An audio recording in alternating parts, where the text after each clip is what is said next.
बाबूमशाई, बाबूमशाई, जिंदगी और मौत ऊपर वाले के हाथ है जहां पना, उसे ना तो आप बदल सकते हैं ना मैं। हम सब तो रंगमंच की कठपुतलियां हैं जिनकी डोर ऊपर वाले की उंगलियों में बंधी है। कब, कौन, कैसे उठेगा ये कोई नहीं बता सकता है। हा, हा, हा, हा, हा, हा, हा। मैंने तुमसे कितनी बार कहा है पुष्पा, मुझसे ये आंसू नहीं देखे जाते। I hate tears. ये आवाज ही इस सितारे की कहानी बयां करने के लिए काफी है। हिंदी सिनेमा में जरा सा भी लगाव रखने वाला बच्चा बच्चा ये जानता है कि ये बॉलीवुड के सुपरस्टार काका यानी कि राजेश खन्ना हैं।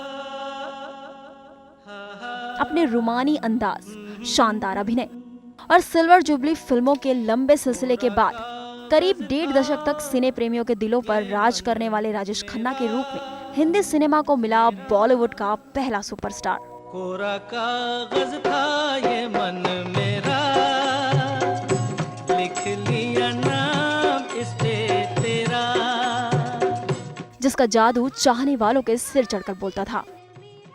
एक ऐसा सितारा जिसकी एक झलक पर ही लाखों लड़कियां अपना दिल हार बैठती थी। एक ऐसा स्टार जिसकी चमक में पूरा बॉलीवुड सराबोर हो उठता था, जिसके पीछे दौड़ता था ये पूरा सिनेमा जगत। प्यार दीवाना होता है, मस्ताना हो। स्टारडम क्या होता है ये भला राजेश खन्ना से बढ़कर और कौन जान सकता है।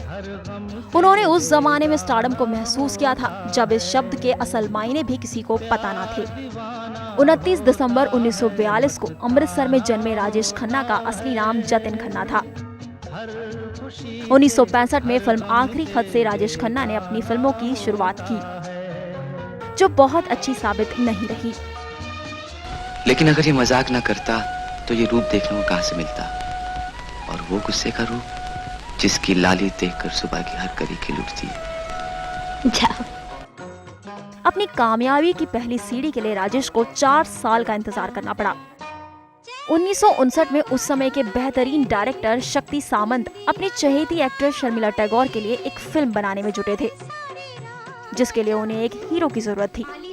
क्योंकि फिल्म पूरी तरह से फीमेल ओरिएंटेड थी, इसलिए कई सितारों के मना करने पर यह रोल मिला राजेश खन्ना को, और शर्मिला बन गई राजेश के सपनों की रानी। कैमरा नहीं है मेरे पास, वरना एक गजब का फोटोग्राफ मिल जाता। मेरे सपनों की रानी कब आएगी तू, आए रुत मस्तानी कब आएगी तू। इस फिल्म में राजेश ने एयरफोर्स पायलट का रोल बखूबी निभाया। फिल्म सुपर डुपर हिट रही। फिल्म के गानों ने राजेश को सितारा बना दिया, और साथ ही राजेश और शर्मिला की जोड़ी को भी काफी पसंद किया गया। कुछ तो लोग कहेंगे, लोगों का काम। ये जोड़ी एक बार फिर दिखी फिल्म अमर प्रेम में। अब तक राजेश एक बड़ा सितारा बन चुका था। हर कोई राजेश को अपनी फिल्म में लेना चाहता था। जय जय शिव शंकर, कांटा लगे न कंकर। शर्मिला के बाद अगर राजेश की जोड़ी किसी और हीरोइन के साथ सबसे ज्यादा पसंद की गई तो वो थी मुमताज। उस समय मुमताज और राजेश को साथ देखना हर सिने प्रेमी की पहली पसंद बन गया था।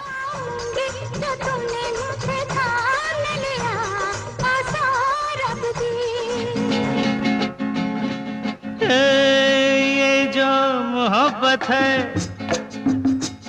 ये उनका है काम। राजेश के सुपरस्टार बनने के पीछे उनके फिल्मों के गीत संगीत का भी बड़ा हाथ रहा है। लेकिन ऐसा नहीं था कि वो पर्दे पर सिर्फ रोमांस और डांस दिखाने वाले सितारों में शामिल रहे। कहीं दूर जब दिन ढल जाए, सांझ की दुल्हन बदन चुराए। 1971 में फिल्म आनंद में राजेश ने जिंदगी के मायनों को लोगों के दिलों में इस कदर उतारा कि आज भी लोग इसे याद करते हैं। फिल्म में कैंसर से लड़ रहे आनंद के सच्चे झूठे किस्से आज भी बड़े चाव से देखे जाते हैं। बाबूमशाई, आज तक किसी ने अपनी मौत नहीं देखी, लेकिन मैं वो अभागा हूँ जो हर रोज, हर पल, हर लम्हा अपनी मौत देख रहा है तुम्हारे चेहरे। इस फिल्म में राजेश ने जिंदगी और मौत के बीच एक ऐसा ताना बाना बुना कि देखने वाले अपनी आंखों की नमी छुपा ना सके। नहीं बाबू मोशाय, नहीं, मैं अपनी मौत देख सकता हूँ लेकिन तुम्हारा ये डरा हुआ चेहरा नहीं देख सकता। मैं चला जाऊंगा। जहां इस समय राजेश एक सुपरस्टार बन चुके थे, तो वहीं उनकी निजी जिंदगी में दस्तक दी एक 16 साल की कमसिन हसीना डिंपल कपाड़िया ने। एक अजनबी हसीना से यूं मुलाकात हो गई। राजेश ने डिंपल को फिल्म बॉबी में देखा और शादी कर ली। दोनों 1973 में शादी के बंधन में बंधे तो जरूर, लेकिन उनकी शादी ज्यादा समय तक चल नहीं पाई और 1984 में दोनों अलग हो गए। शायद मेरी शादी का दिल में आया है। वहीं राजेश का अपनी को स्टार टीना मुनीम से अफेयर भी रहा। राजेश की प्रोफेशनल लाइफ जितनी अच्छी रही, उतनी ही खराब रही उनकी पर्सनल लाइफ। दूसरा और कोई यहाँ क्यों रहे। राजेश अपने प्रोफेशनल लाइफ को लेकर काफी डेडिकेटेड थे। शायद यही वजह रही जो उनको फिल्मों में एक के बाद एक अच्छे रोल मिलते ही रहे। बातों से आपका दिल बहलाता हूँ, आपके अनुरोध पे। फिल्म में उनके साथ विनोद मेहरा भी थे। फिल्म की कहानी थी दो दोस्तों की जो एक दूसरे के पूरक थे। एक गाना लिखता था तो दूसरा गाता था।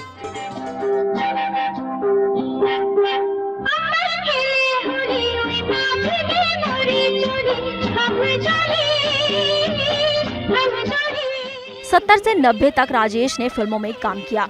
इस बीच उन्होंने अपनी हम उम्र और अपने से छोटी हीरोइंस के साथ काम किया। उनके करियर की सबसे अच्छी बात ये रही कि उनको कभी किसी से कोई परेशानी या कंपटीशन का सामना नहीं करना पड़ा। वो अपने दौर में अकेले थे, उनके सामने कोई टिक ही नहीं पाया। छुप गए सारे नजारे, क्या बात हो गई। तूने काजल लगाया, दिन में रात हो गई। समय चलता रहा, दौर बदलते रहे, नए चेहरे इस माया नगरी में आते रहे। लेकिन कुछ चेहरे ऐसे होते हैं जिनकी चमक समय के साथ कम होने के बजाय बढ़ती ही जाती है, और राजेश खन्ना उनमें से एक हैं। उनके स्टारडम को ये इंडस्ट्री कभी नहीं भुला सकती। और रही बात जिंदगी की, तो इस जिंदगी की पहेली को भला आज तक कौन समझ पाया है। जिंदगी कैसी है पहेली हाय। लेकिन राजेश खन्ना ने इस पहेली को अपने ही तरीके से सुलझाया है। जनता के लिए राखी शाह। जिंदगी